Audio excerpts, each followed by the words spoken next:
Let me bring in Lianne. Welcome to the programme. Hello. Talk to us then about working flexibly, and a lot of people getting in touch to say even just asking for a half an hour earlier or later start or half an hour earlier finish, very difficult conversation to have.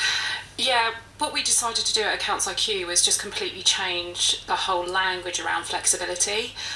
So as a senior leadership team, we actually said we want flexibility for all.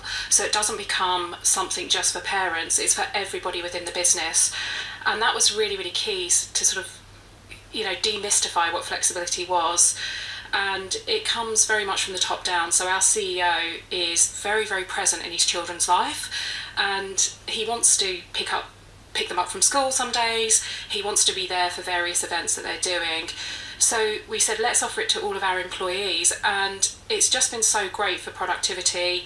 We've got some guys in our development team who are very, very high up in basketball tournaments, and they need to flex their working day to fit in sports training. So it doesn't necessarily have to be all guided around the needs of your children.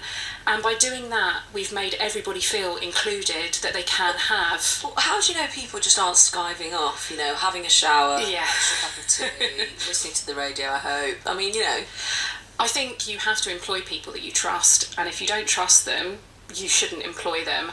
And what we did was... Some people hate their jobs. Yeah. You say this like, flex the working, like even that phrase, some people will literally be killing for that and absolutely, would love to have some flexibility, but they don't even like their jobs that much, so given the first opportunity, Yeah. they would do whatever they could to just chill out a bit. They're stressed, they're tired.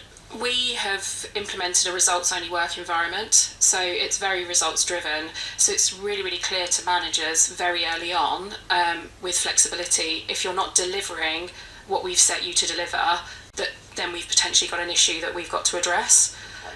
So it was really twisting it on its head and saying, we want to measure the outputs rather than your presence in an office.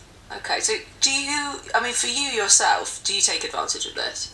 Yeah, absolutely. I've got 2 young children. I've got a 6-year-old and a 3-year-old.